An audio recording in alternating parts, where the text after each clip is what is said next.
Hey everybody, I'm Mace, your host of the Mad Mortgage Show, your source for no BS in-depth mortgage discussion. Today I'm joined by the co-founder and president of Homey, Mike Peregrina. Thank you for being here. Thanks for having me. So let's dive right in.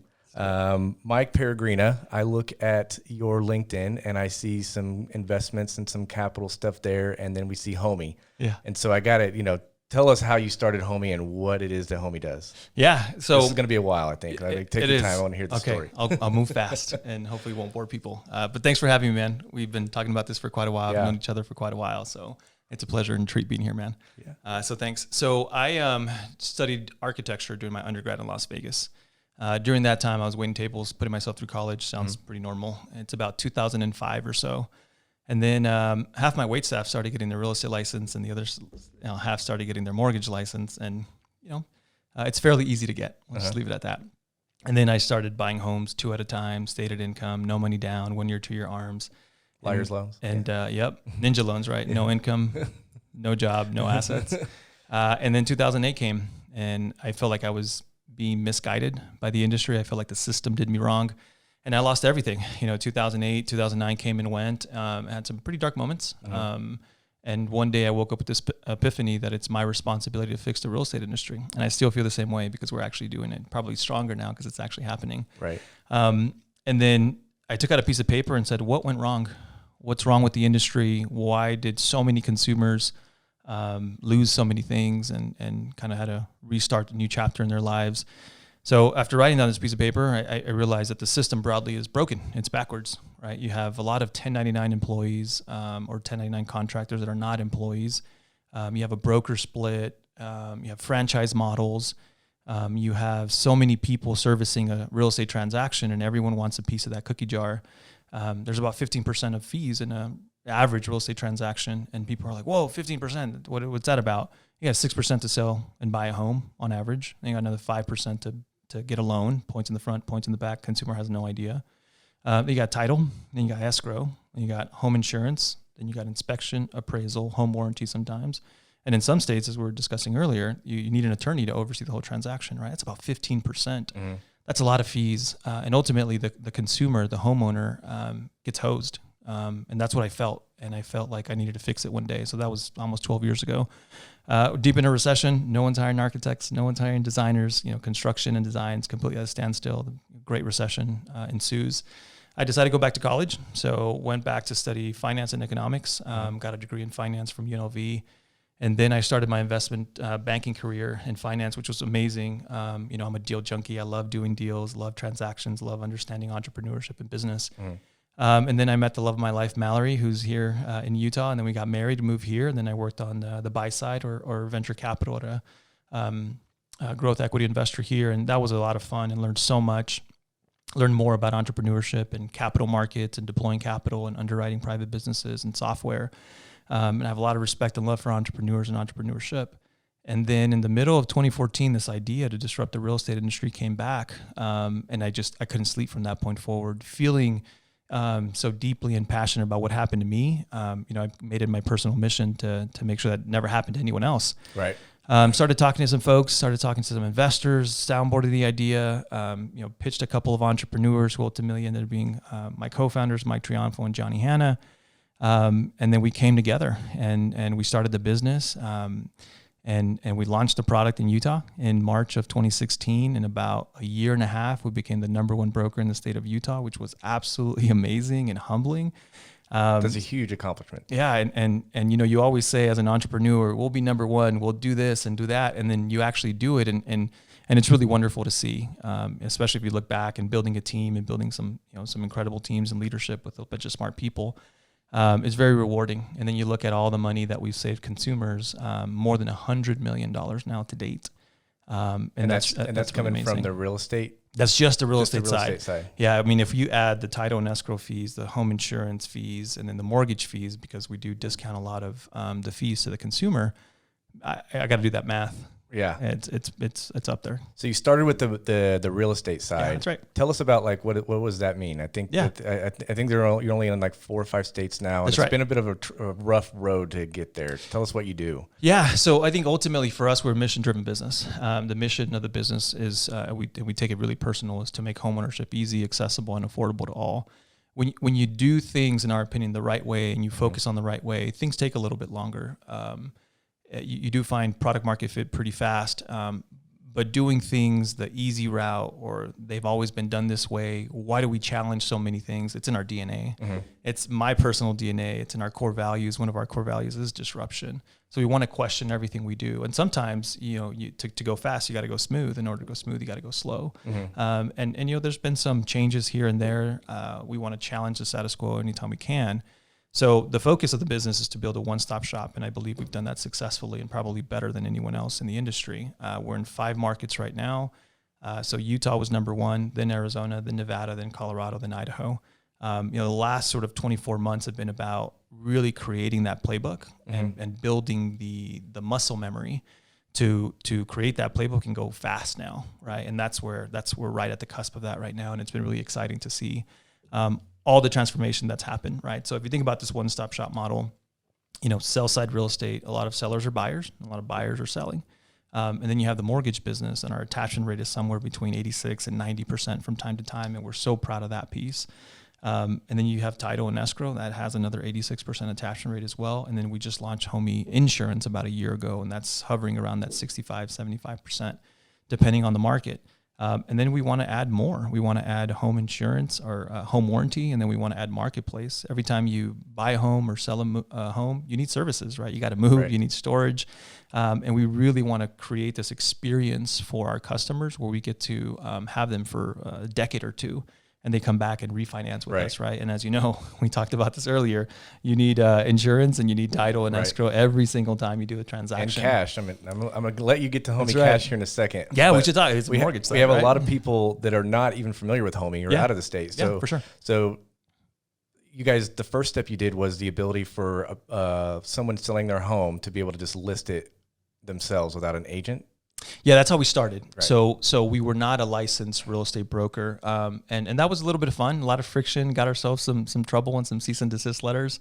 They're framed somewhere in the office, and from time to time we check them out. It's pretty fun to see. Right next to your value of disrupt. That's right. Cease and there desist. It is. And we got 6 or 7 of them, and then ultimately we started realizing that we were spending a lot of time trying to fight the battles instead of the core piece of the strategy, which is serving the customer and delighting them through this new real estate experience, the way we think a real estate experience should be. We said, we should be a broker. So we started talking to our customers, and they realized that, a real estate agent really can help just as much as a real estate attorney. Now they're not the same. We don't necessarily treat them the same. We still have a lot of real estate attorneys that work on transactions, but now work more broadly on the business as well, which is really good. So we always have those people. They're licensed at the local state level as well. And they can help out if they need that, right? But after talking to the consumer, we realized that maybe perhaps it was in our own head, right? That we shouldn't be a licensed real estate broker. So we made that transition or pivot. And then I think we cracked the market wide open, right? Now we're sitting somewhere around 5.5%, 6% of market share in Utah, which is just amazing. We're the number 1 broker in the state. So that's been really rewarding to see. And I think making that change for the customer allowed that to happen. Right. Well, I thought this was interesting. We talked earlier. You were number 1 when you were at like 1 point. Yeah, like 1.25, 1.3 or something. And now you're at over 5. That's right. Yeah. That's impressive. Yeah. That's how many years? So 2016, so 17, 18, 19, 20, 21, 5 going on 6. Yeah. So 1 point a year. Yeah. I want more. I want double digits. All right. That's what I want for Christmas. Once you did the real estate, right, and you did that, what was the next progression for Homey? What was that step 2? Because I think I got 5 things I got to go through here. Right. What was the next one? That's right. So we wanted to build a beachhead. Do one thing extremely well, make that our superpower. That's the sell side. The messaging is simple. It's powerful. Don't pay 6%. Save $25,000 every time you use Homey. The seller knows that they pay the fees. And then once we did that and kind of really dug in our heels with great NPS and customer service and unit economics, we said, okay, well, what's the vision? So we took a step back and said, buy side, right? We know sellers are buyers and buyers are sellers. The buy side is a little bit more challenging, a little bit more hands-on. You got to put people in your car, show them 3 or 4 or 5 houses, maybe just one in this market, as you know, it's super crazy. And then And then we said, okay, let's do that next. So then we started focusing on creating a wonderful experience for the buy side, right? Really helping people buy their dream homes.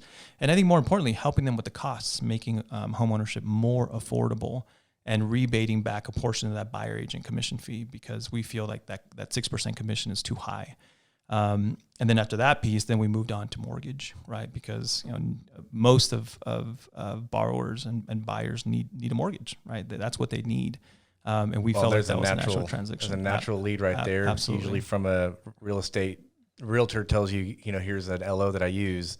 You just threw out an attachment rate of what for your mortgages? 86? It's about 86% or so. I mean, it's been as high as 93 a couple months. That's pretty crazy. Which has been really awesome. It shows you that there's a lot of referral business from realtors. Yeah. And so now you're capturing that. Mm-hmm. That's right. And before we get to there, because I'm really excited to talk about the homie loans and homie cash, because we're working together on some of that stuff. That's right. But you have homie title and insurance, and then that came after the mortgage started. That's right.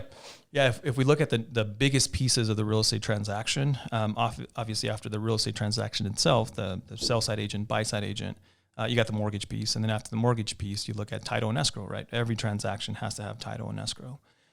Which is bullshit. I mean, that's for another conversation that we talked about. So after seeing that, we realized that beginning to end, the cradle to grave experience is really powerful, because having the closing table, whether it's virtual now or in person, a lot of our customers are first-time home sellers or first-time home buyers, and they want to celebrate that, right? It's just such a big milestone for them, and we want to create that environment, that experience. They usually the most important the transaction of your absolutely. life. Right? Yeah, absolutely. So I think having that end-to-end experience has really created this sort of this whole cycle, right? And we also want to discount fees wherever we can. As you know, title, you have to file your rates with the state, and you can't change them, which I think is pretty interesting. But then home insurance, right? If you look at anyone who has a loan, you need home insurance. You need a P&C policy, right? So we decided that would be the natural progression. And then over time, we want to get into the home warranty business, and then obviously marketplace, because we all need services. The one-stop shop. That's right. Is, That's the homie plan. does it all. Yeah, that's right. Which one was the hardest? Oh, that's a great question. Which one was the hardest? I mean, define hard. Actually, which one did you underestimate the most? Which one did I underestimate the most? I thought I underestimated title. Yeah. And now it's, most of our revenue is fintech revenue: title, escrow, mortgage, and insurance. And title and escrow is like right up there with mortgage, right? Now we've become a fully delegated lender, so now the economics are going to change a little bit. But man, for a long time, title and escrow is just like right there. And I just thought, Utah's a split title state, so that obviously helps on the attachment rate from side to side. But it was really wonderful. Our head of title there, Troy Ayers, he's a boss man. He's really good. He's got almost 2 decades of title and escrow experience, and he's been scaling that business. That's awesome. Year after year. Well, so now we're working together a lot on homie loans. Right. All right. So I want to, you've got a great team. We were talking about this earlier. You've got Dan Richards. He's just got on Josh, got Austin over there. These guys that we're working with. What was it like for you? I know that there was times we talked about some stuff a long time ago, potentially doing things, and I think you were a broker, and then you decided to buckle down. I know you were reaching out to me a lot for potential hires. That's right. Tell me about forming this team and really and really deciding to just take this thing to the moon, if you will. Yeah.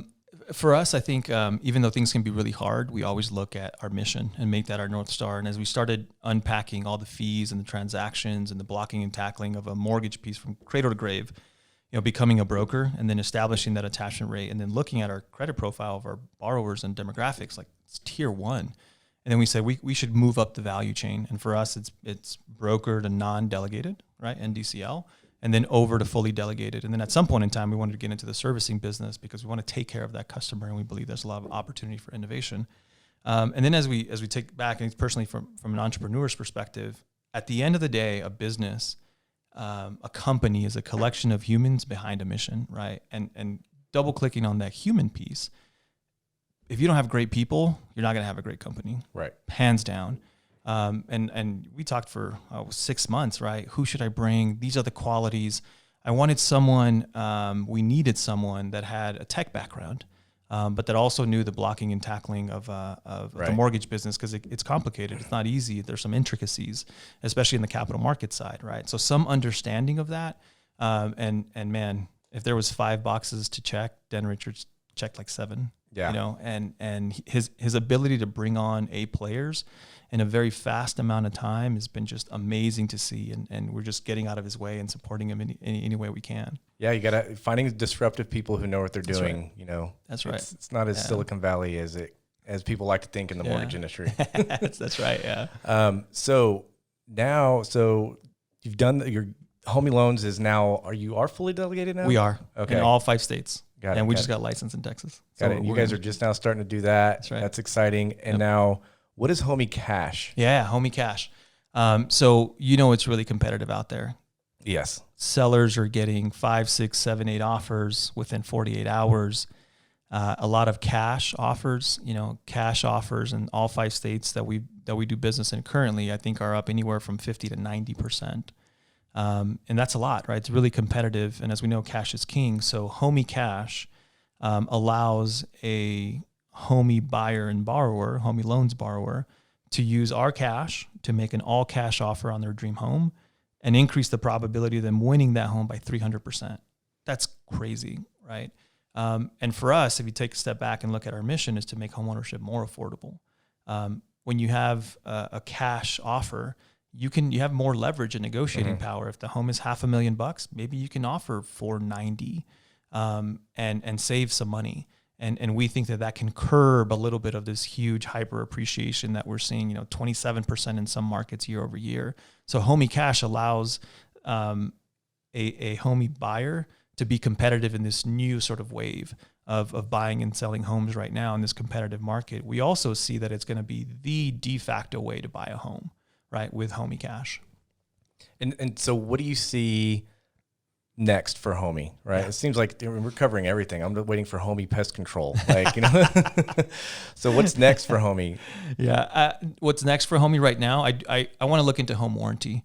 I think home warranty has a big opportunity in front of it for innovation, but I think most importantly for customer service. If you look at the top 10 biggest home warranty businesses across the U.S. and you do some Google searches, and you'll see a lot of a common trend. And that common trend is denied my claim, horrible service, denied my claim, deny my claim. And I don't know if we'll be the cheapest because there's a lot of math. It's an insurance product at the end of the day, so you have to retain some cash to fund the claims for the future. But we want to provide a premium service, a service that you remember that says within 2 hours we'll have a professional out there to assess whatever you need, and we think that's possible. The other piece beyond that is this marketplace concept of home services, right? You're moving, you're selling, you need a storage unit, you need movers, you need utilities, you need solar, you need all these things, right, to maintain, cleaners and roofers, Angie's List, for lack of a better phrase, for sure. And somewhere between that, it's market expansion. I mean, we're ready to go. We've been focusing heads down on this playbook and making sure that we have a really strong go-to-market. And every market that we've launched, revenue generation is 2 to 3x to 4x faster than the previous market. And that's the steep curve that you want to see, right? That you can find product market fit in a new market super fast. Real estate moves a little bit slow. And as you know, real estate is super local, somewhat hyper local, right? If you look at Phoenix, there's 6 or 7 big townships there, and they're very different, right? Scottsdale is very different than Mesa. So understanding those dynamics locally is really important. I think we have the playbook to do that and the framework to do that and the talent now more than ever, right? We have that human capital to come on, and now with our new chief product officer, Chris Fryer, man, he knows what he's doing, and that product is humming. And I think that's what's next. I'm excited about that chapter. Is working so hard and diligently on the unit economics of the business and making sure that we're managing cash well and acquiring customers, and that all the KPIs and leading indicators are in line. Now let's go scale the business outward, right? Let's go share the Homie value prop and the Homie mission and that love, if you will, with everyone. The top 100 metros in the U.S. and hopefully international. So. So what is stopping you from going to next states now? Next, is it just slow, methodical growth? Are you doing the Southwest Airlines approach, or so for us it's a marathon? It's not a sprint. That's what I mean, the $1 Million Mile March. So we want to do things right, and it took us a while to get out of Utah. but we were doing it the right way. We wanted to have positive unit economics. We didn't want to just burn cash and be, generally speaking, your traditional venture-backed business, right? That's, acquiring growth at all cost. And we're glad we did that because COVID took 6 months out of our lives, right? At the very least. And then obviously we saw a huge refi boom but if you're not thoughtful about that, then those situations, as we know, can really crush and crumble a bunch of businesses, which we've seen, unfortunately, some in our backyard. So we wanted to be really thoughtful about it. We also wanted to get really good market share, right? We also wanted to make sure that I think you did a pretty good job in Utah. I think so. Yeah. And there's still so much opportunity. What I love is being in the grocery store with the homie t-shirt. This is like the only thing I wear. And then having people recognize it and then having people not recognize it. And just like, that's a homie. That's funny. What is that? Right. That's really good because that for me tells me that there's so much more opportunity. I mean, 5-6% market share, it's a lot, especially in the real estate business. But it's also not a lot, right? There's also 94 or so % that haven't heard of homie. Right. And that's what wakes me up every single day is how can we make it easier for them to understand, to learn, right? One of our responsibilities is to educate the consumer on how to buy and sell a home. Right? What do you feel like your challenges are going to be for the next calendar year, given this current market, right? Yeah. Lumber, housing prices are crazy. Homie cash came to be. I'm pretty sure that just got laid in your lap, right? It's just like everybody's having to have, I'm sure you're watching the transactions happen right in front of you. Like, what do you see your biggest potential issues or things to work around from both? Now we got to talk about homie, the real estate side, and then homie loans. What do you think? What do you see the biggest hurdle for you is for the next calendar year? I think it's going to be like capacity with our warehouse lenders, right? It's an application process. There's an underwriting process, and we see the top of the funnel, right? The leading indicators, but they also want to see the transactions and all that stuff once it's closed, right? So that I think is going to create a little bit of friction, right? Like we're finding some really good product market fit with homie cash, and then the lending side of the business. We're discounting a lot of fees there. So we're super competitive. We have a $500 price guarantee on a mortgage, apples to apples. And I think that's going to be a point, right, where we start growing super fast, and it's like we're going to need a bigger boat. Right. That's what Dan Richards said, right? Like it's working, and that's really exciting, right? I think the next piece is I want to say it's capital because I feel like that's the last piece for this rapid expansion, right? We're in 5 markets. There's a little bit of overlap in terms of the flavor of those real estate markets, but they're all pretty different, right? And that's what we wanted. We're going to a portfolio approach, a nice sample size of markets that we're doing well, that we can prove that we can do well and continue to do well there, and then open up the kimono, right? Like, raise a ton of money and get after it, right? Well, I feel like maybe tell me if I'm right here. I seem to feel like one of the things I just looked up homie to just kind of get some sentiment, and one common thing is, hey, I think you mentioned this too, start with your really tech savvies, then get a little bit further along, whatever. But, they said, some of their real estate agents at homie might be doing 10 transactions, so there's less love. I feel like that's actually the opposite now with the fact that the transactions are happening so fast. If you call a realtor and you're like, hey, I think I'm going to buy in 2 weeks, they're like, don't call me. So I feel like you're able to give more.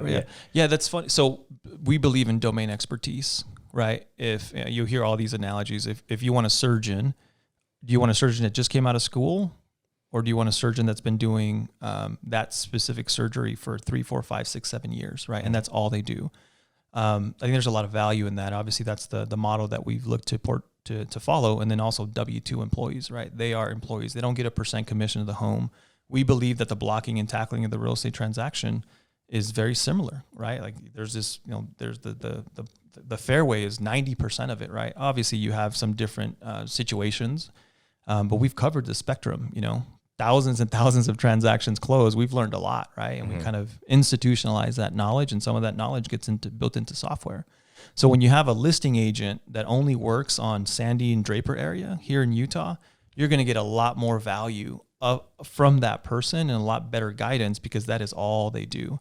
And even though they do 10 transactions a month, the customer service, we measure that by NPS, Net Promoter Score, is 72 to 77 to 80. Like that's world class, man. That's like Nordstrom stuff. Right. And that's something that, when, as you know, real estate is seasonal, when transactions went up, maybe 3 years ago, we saw NPS go the opposite direction because of volume. Right. And then we put things in place. We learned, we educated some folks. We brought in some new talent, more experienced agents. And then it was really wonderful and humbling to see transactions go up and then NPS follow. And that's when you know you're cooking. That's with jet fuel. That's the economies of scale right that's there. Right. That's right. In a good way. And in a really, really good way, right? So I would expect that to continue to happen. Transactions go up. I think so too. But it's been a humbling experience. You got to listen to the customer. You got to do right by the customer. I used to believe that the real estate transaction could be 100% automated. And in hindsight, it's stupid to think that way. At least my opinion, it's elementary to think that way. I also don't think it's the right approach. You're disruptor. Yeah, that's right. It's in my DNA. But we think the 80-20 rule, right? 80% automation, 20% human touch. There is so much administrative burden in a real estate transaction, but when you need an agent, a licensed real estate agent that knows that area, that's the person that I want to call, right? Right. If they're, and then our buyer agents, most of them only do buy side transactions, right? So they get to see, and they have a lot more repetitions. Well, I like to say automation in the right places. Absolutely. There's so many places that you don't want to touch. I mean, that's your wheelhouse. Yeah. One more thing I wanted to talk about that you mentioned earlier, which is kind of the idea of, you're setting yourself up for it. We're hearing it here today, all the aspects of it, but a buyer profile where they can kind of have a lifelong, journey with Homey and all things home. That's right. That is, we call that homeownership as a service, right? This new category that we feel that we're creating. Haas, yeah. And it speaks to all kinds of things. Platform, not just one product, right? It speaks to software. It also speaks to ARR or not just transactional revenue. So if we look at our customer segmentation and our customer profile, a lot of these customers are coming back to Homey for a second or third transaction beyond the initial transaction. So not just buying and selling within, that 35, 90 day scope, which is normal. I'm talking 2-3 years beyond that, right? So they buy a townhome, newlyweds, they use Homey insurance and they only have one car. Then they add another car, so the policy premium goes up. We save them money there. And then they want to refinance that home, maybe take a little bit of cash out and save for something. Then they sell that home, and then they're buying with Homey and they're selling with Homey, and then they need title, escrow. We're in the mortgage game now. We're a fully delegated lender. And then maybe we add servicing on top of that to really delight the customer and continue to keep this digital financial pulse. That smells like a 10, 20 year relationship, right? And right. That's the vision that we have. Do you see that, you mentioned before, that seemed like the first target, right, is with the really tech savvy, right? How surprised have you been or not surprised about the number of people that are not as tech savvy that started using Homey? Yeah. As you look at the different markets that we're in, the core is early adopters, right? People ages like yours and mine. But Scottsdale was something that we sell $1 million+ homes all the time there. And that was really, really cool to see, right? Because they are, they're in that $1 million home because they're smart, right? They know how to manage finances. They've sold a handful of homes. They know the game. They know the fees. They know 3% of $1 million is a shitload. That's right. Yeah, that's a technical term too. And they know, right? They have some, lack of a better phrase, some gray hair. Right. And that was really, really interesting and fun to see as well. Like homes that we've sold in Park City, right? Homes that we sold in Alpine, and those beautiful, $2 million homes or so. That's been really, really interesting to see. But that's when you go from, early adopter to more customers, and kind of, you have to be more sophisticated now, right? Because you have different customer segmentations. And I think that's the inning that we're in, right? And maybe that's the second or third inning. Have you seen that demographic grow? Like your NPSs, are you tracking kind of your demographics, and has that grown? And do you see any satisfaction difference between your older or younger generations? That's a great, we track all of it collectively or consolidated, but I think that's a great question. And I couldn't tell you at the top of my head, but we do track NPS, and we're like hawks with that. That is a really good, the higher the NPS, in theory, the higher the referral rate. And here in Utah, we have a 45 or so % referral rate. That's crazy. That is crazy. You're not paying for those customers. You're delighting the first one, and then the second customer that comes in, they're being referred, right? 1 out of 2 almost. But that'd be interesting to see how we fare across different segmentations. Yeah, that would be interesting. Well, that'll be something you give us next time. There you go. Well, Mike, thank you so much for joining us today. Oh, man, my pleasure. I always like to give you or give our guests an opportunity to tell us what they're working on next, or how to kind of plug them. Give give us a plug for Homey. What do people got to do to start using Homey? Just homey.com? Yeah, homey.com. Easy. Let's get going. Homey.com. Super easy. Yeah. All right. And then also the last thing is, Mike, right. Tell us something that nobody knows about Mike Peregrina. Let's see. I love music, and I listen to all kinds of music. Lately, it's been country music, and I love it all. I can't believe the twangy stuff. And I got to see Garth Brooks live when he was here, and that was super amazing. And I was singing my heart out. And is there any video evidence of this? I'm sure there's some on the social media sites for sure. I'm tone deaf, so I don't think you want to listen to that too long. Okay, we're gonna put a link to that somewhere. Yeah, but I listen to it all, man. The Cure is my favorite band. I love Depeche Mode, and I love Chris Stapleton. All over the place. Yeah, Justin Timberlake. I bump him from time to time. Some salsa, some merengue, some Spanish music. I love it all, man. I love it. Yeah. Well, thanks again, Mike, for being here. It's been a pleasure. Oh man, it's been fun. Let's do it again. All right.